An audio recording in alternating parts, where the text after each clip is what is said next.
Hello everybody, this is me, young, free and single. To be honest though, I think being single after spending decades running around helping everybody is a good thing for me. It gets to focus on myself, plan my own dreams out, and my dream was to get myself a touring bike and go for a tour around Europe. Start with a touring around the UK just to get a feel for it and then go further afield. And I want to be running my own business when I do, so I can pick the times when I leave and when I come back, things like that. And the Patreon is the key to that. Right now, though, we all know, right, that we're all waiting for Beth to get release the next Zelda Scrolls game. And they said about 2021. Well, it's 2021, Beth, right? That's when you said you'd be, how long it'd be. I don't think I've even seen Starfield yet, so I don't know what's going on there. But anyway, yeah, we're all waiting for that, and it's not happening. I am looking at Mountain Blade. I do like Mountain Blade, but they're constantly working on that. And I've done mods for games where that's been true. Like in this case, with Dawn of War, and every time they release a patch, it broke the mods. So you have to use a tool to compare your program, your text or your script, and then make the changes to bring it up to date. Basically, it means bug fixing their patch, against your mod. It's a pain in the ass. It is a pain in the ass. I mean, it's not always hard, but it's a pain in the ass. In the past, when I've modded, I haven't had tools. In fact, the reason why Microsoft invited me into beta test their editor, and the reason why I formed MechStorm in the first place was so people could help me do it, right, was because I correctly guessed how to mod MechWarrior 4 before they even gave anybody the editor. I posted on a forum, I mean, I hadn't signed any NDA or anything, so they couldn't really silence me unless they brought me in on the beta. And the second they brought me in on the beta, that's when they got control of what I could say and where I could say it. But they invited me in, and we ended up being the best testers they had by the looks of it, because the rest of them didn't really bother with the editor, whereas we made things with it, we used it effectively. And we spawned all kinds of teams that started with me understanding how they created the game, how the maps were made, because this was all about textures and 3D maps and overlays and all kinds of stuff. And I just understood it. I looked at it and I knew. And then you had like Pandemic, Dark Reign 2, when they said we can't get turrets to work. Not in the way that everybody wanted them to work. So I got them to work for them. And they never did thank me for that. In fact, I made them look like idiots, to be honest. But to be honest, their AIs were so bad. And I always had this pet hate of companies that do a crappy job on AIs. See, they make these games that make just multiplayer running games. They're doing it because they don't want to make an AI, or they're no good at it, right? This is why the multiplayer games have taken off. Right? It's because AIs require somebody to actually sit down and do some work on it, and they just don't want to do that work. For years, they were just getting lazy and making crappy AIs, and they just stopped even trying. Well, I was the guy that was making AIs and making them better than the developers. That's what I did, and I did that without any tools whatsoever. In some cases, I just kept trying to open their files with every program I could find online until I got lucky. Because everything's packed. Well, most things are packed, or compressed, or encrypted. And if you go through enough tools, you'll eventually find the one that will unlock the files and allow you to edit them. And then all you do is you repack them and release it as a mod. It's not hard. You don't really need an editor if you're good at scripting. In fact, I made entire solar systems that way for, Freelancer. So, I mean, even 3D models, scripted 3D models, Babylon 5 ships, Batside Galactica ones, you name it, I did it. Made the 3D models, scripted them in, created missions, all for Freelancer. So, yeah. You know, it's not hard. With Beth's editor though, because you can access everything so easily, I'm able to do so much more than what I used to do. I mean, don't get me wrong, my mods were quite big back then, but they're not as big as they are with Bethesda's stuff, because Bethesda literally gave me the keys to the city when they gave me the editor. So I can do anything I like, and I can just go wild. Right now, I'm kind of looking at the Fighters Guild mod, and I'm thinking, which direction do I want to take new quests in? Now, there's the local story thing, which I'm keen on. Lots of little local stories linking together that kind of like makes an area feel unique. In this particular case, we're talking about the area around Riften in Skyrim. And then there's like a little mini plot, you know, about 10 mission mini plot. Whereas you've got to do a series of missions to get, you know, to achieve a point, you know, to kill a bad guy. And I'm thinking maybe taking the idea of this death cult, you know, that summon dragons. In the mod, you already do one mission from Markarth to take on these guys. So I'm thinking I could make that into an entire plot line, you know, where you're hunting them down, and for the Jarl who's having problems with them locally, and then you end up with a big confrontation with them, and any dragons they summon and stuff like that. That's what I'm thinking about at the moment. I'm just not too sure how to make that into 10 missions and make it interesting. Because it's okay saying we'll do 10 missions, but if it's all go for, it's not interesting. That's the problem ESO make.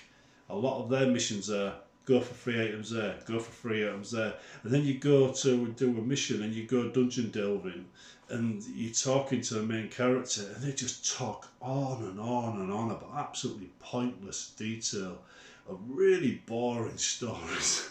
And I'm thinking to myself, this isn't interesting. Please stop. Escape, escape, escape. Quick, next. And I want to avoid that. I mean, but at the same time though, I'm going to have some quests which are basically dialogue, where I can have a bit of fun, you know, with you. There was one of them where I did a parody. You won't see this because I've decided I'm going to edit this out. But I did a parody of why I started modding again. And I did it in terms of a guy coming back to Skyrim to fight dragons again. And it wasn't interesting at all. It was boring me. So yeah, that's getting cut out of it, right? But in a way, it allowed me to remind myself how everything worked. So that was all right, you know. That kind of worked all right. Yeah, the ESO though, I mean, I've treated myself to that because I did a bit of work a couple of weeks ago, and I used some of the extra money that I'd got to buy ESO on Steam, because I needed Elsewhere and Greymore, and I thought, well, I'm not. You can't buy them separately anymore, you know, the other one. So I'll just get the full package and I'll get it on Steam, because Steam would update it automatically, right? No. I think they still launch it. The launcher still tries to update shit, you know, which is the whole point of me getting on Steam. But they do. Again, I prefer it on Steam anyway. I do. Most of my friends are on Steam and they can see when I'm playing and talk to me. So yeah. But anyway, I also got the Markarth DLC, and what's the other one? I think it's Merkwood or Mush or something. Part of Black Marsh, a little one. I'm not that impressed with the Markarth one. It's been a bit too go here, go there, go into a dungeon for no apparent reason. Oh look, we've got to go in Black Reach again. That is Greymore all over. Quick, we've got a quest. Where is it? Black Reach. I've just come from Black Reach. Why don't you just tell me while I was there? Oh, well, you've got to go back. You go back, you do it, come back. Hey, I've got another quest for you. Where is it? Black Reach. I've been there twice. You want me to go back again? Now? Yeah. Off you go. Come back.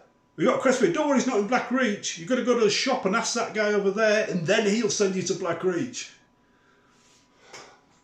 Then you get to Markarth, which is a separate area on Elder Scrolls Online, and even they're sending you to Black Reach. I mean, Black Reach was nice when I first saw it, but I don't want to see Black Reach ever and ever again. I mean, ESO, I pretty much killed it dead. I mean, imagine you've got a whole area and all the maps, all the places they send you to are in Black Reach somewhere. I mean, why? Why? Some of them, I mean, I like the Orc DLC, Orcusarium or whatever, I can't remember pronounce it, but I like that, that was a good one. There are some good stories and quests in the Elder Scrolls Online, and you can play it as a single player, you know you can. I've noticed a lot less players playing it today than used to, but when I went to Markaf, there was a lot of players there, but when I went to Greymore, there was not so many there. So I'm guessing Greymore has bored the hell out of players. But for me, the Somerset Isles was the worst DLC so far. It really didn't grab me. It didn't inspire me at any level. Although Valenwood did. Some areas of Black Marsh you can play, that does. I think that's nice. Cyrodiil being a player versus player area, that's basically ripping the heart out of the whole of Tamriel to me and then replacing it with an arena. I mean, it doesn't feel right at all. Kind of hoping they get rid of that and just make special islands someplace so that people can do play v play if they want to. You know, put in Cyrodiil properly with the Imperial City properly. So yeah, but it's good. It's good. But they really are raking the money in from some really overpriced stuff in there. So you got to be careful. I mean, you could pay, I think it's, is it 8,000 crowns, right, for a chest to put things in. Then you can hold 10 items. And if you want to have an extra outfit, that's something like 1,500 crowns. And all of them cost money to buy. I mean, 1,500 crowns, I think that's about, I think that's about £8. So basically £8 for a chest. You used to be able to get an entire, well, almost an entire island at Shivering Isles for that. Shivering Isles I think was only about £12 or something like that maybe. It wasn't a lot anyway compared to the full price game. So these MMOs really do rip you off. So the trick is not to let them, not to buy everything you see and not to get hooked. If you find yourself wanting to buy everything, stop playing. It means you're getting addicted and you're going to end up, you know, it's like a drug. You'd be stealing things to feed your ESO habit. Yeah. Anyway, yeah, that's just me, what I'm doing on the PC right now. But I mean, everything's waiting for these jobs to kick in, really. And I know you guys out there, you know, are waiting for the next big game. I'm waiting for the next big game. I'm waiting for the job. When the job comes in and money starts coming in, I get the transport to get to places, I can take better jobs. All of this is going to improve. In the meantime, though, we've got to build things up before we need it. That's what the Patreon thing's for. Because if I do need to get Adobe and all that kind of stuff, right, you know, for future mods, and then I'm going to have to pay the online subscription because I can't afford to pay thousands of pounds for a package for 1 year. So it's going to have to be an online subscription. And that means Patreon has to really be working. And I've got 4 people at the moment, you know, patrons, and I really need to get that up because you get things ready before you need it, not when you need it. Because if I wait till when I need it, it'll be too late. I just won't be able to get started with something. So yeah, so that's what we're doing now. We're building things up. I'm getting back into the modding thing. I'm making plans, reminding myself how everything works. I mean, it'll be different in the next game anyway, right? Which kind of puts me off putting too much effort in this time. But that's the way it goes. 40k stuff, that requires money. That requires a job. Yeah, and but it's kind of like building up the muscles again, isn't it? You go for them first fat walks around the park, you know, to get that blubber missing, you know, and then next thing you know, you're an athlete. Well, I'm a bit chunky around the hips at the moment after all that time off the modding scene. So yeah, right, but we're getting there.